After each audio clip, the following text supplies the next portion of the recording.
Good morning, it's just Onda and I today, and what we're going to do is we're going to be going through Chi Sau with footwork.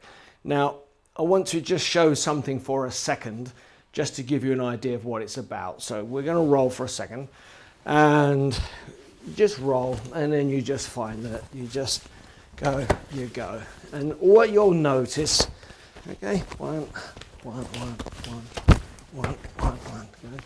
from here, one. So, one. So all you're doing, or all I'm doing as I'm doing this, is playing with different distance. So from here, as he moves into me, press, go here, swallow the space, swallow your guts in, sink your body. All of a sudden, go here, you can defend. Okay, there you go. You see, you can defend. You can defend. Okay. So this gives you an idea of how simple the range is to create space. So like them, got a little bit close. It was a bit too close for my liking. Little shoulder butt gets me back to almost the perfect Chi Sau range. So the secret to applying your techniques is to control the distance. There's no doubt. So when I'm doing this and I want to change and hit him, if I don't change anything, he can block me every single time. So I go like this, and it's frustrating. You know, if you're a beginner, it's like, well, I'm not getting any better. But look, all of a sudden, it changes. And as I hit forward, it's not that he's doing the same move. The step allows me to subtly change the angle. So as I'm rolling like this, now the basic idea comes from single Chi Sau. So in single Chi Sau, we do this here, and we don't get anywhere. So then you start to change the angle. So just by stepping and changing the angle, I can get through his arm without being stuck on his arm. And that's really important. So in other words, I can lose the stick, as you can hear, because I couldn't come up here if he had any reasonable stick on me. So as I roll, and then I can step in on the tarn and I can palm strike him.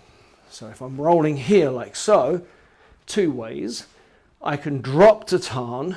As I drop to tarn, change my angle and come in palm strike. Or I can wait for him to strike forward, do the tarn, of course, and break the angle. Well, those same movements apply in double Chi Sau too. So when you're rolling like so, if you're clever, you step in, completely break the stick. So you can't do it from here, but if I just take a tiny little step, no, it's not a circle step. This, can you see, will be too much. So my foot drags, it just drags across. It's just going at a diagonal. So I literally just take a little diagonal step, draw it back. That gets me completely inside his arm. So I actually change the range, and then I can come in. Well, you know, it's a bit of a pathetic strike. It's on the chest. I've actually lost the stick. So therefore, if I went like that, I can grab the throat, I can grab the head, I can slap across the slap across the face, I can put my thumb in the eye. So it's a big issue for your partner. The other one, as I explained, is I would step this way, and again, lose his arm. So in double Chi Sau, as we're rolling like so, I'll come in, and then all of a sudden, and he'll tell you, he's lost the stick. I haven't suddenly, because I've stepped, got more power and now able to get through his stick. It's nothing to do with that. So it's very much like single Chi Sau. In other words, single Chi Sau is the precursor to double Chi Sau. And if you're good at single Chi Sau, it does help you to become better at double Chi Sau. So from this position here, once you realize that, if I change, go Wing Chun, okay? When I change, he just goes with it. So if you just react normally. So there we go, okay? From here. But if I understand single Chi Sau, you learn how to change and defeat their bong, completely control their bong. And so a lot of the time when you watch me doing this and doing this, you feel it's the same principle as single Chi Sau. So I'm hitting here, changing here, chopping, hitting, and that's it. I mean, that isn't, of course, because that's a trap or park sau. But you can see the principle.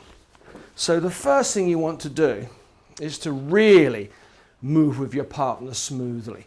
So if I go like this, I'm going to pull him. Can you see? So as I go back, I'm going to pull him. So I take control. Because last week I mentioned that if I stepped away for no reason, he will kick me.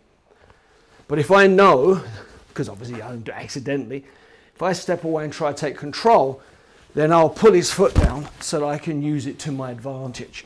So I will go like, pull his foot, pull his hand down, control that movement, make him sink, and use that to my advantage. So for him not to get controlled by that, he has to be able to react to the slightest moment.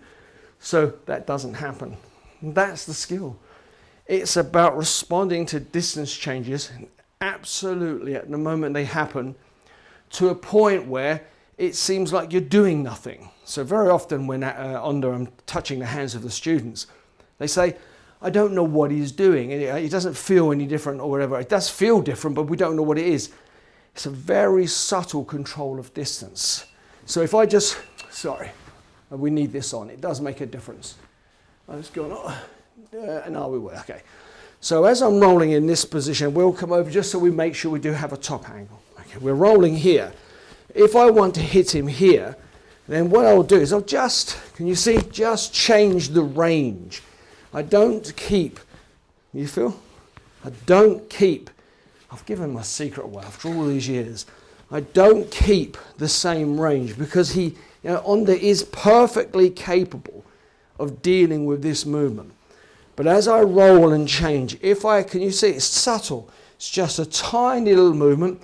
If this works here, by stepping slightly to one side and breaking the angle, then the same movement works by pushing only from my hip in a slight diagonal, ready? And all of a sudden lose his stick. So when you train and you do your Chi Sau, that is why I encourage you, and if you refer back to the other Chi Sau sessions we've done previously, don't do Chi Sau like this static. As I said, you should move, you should drop, you should sink.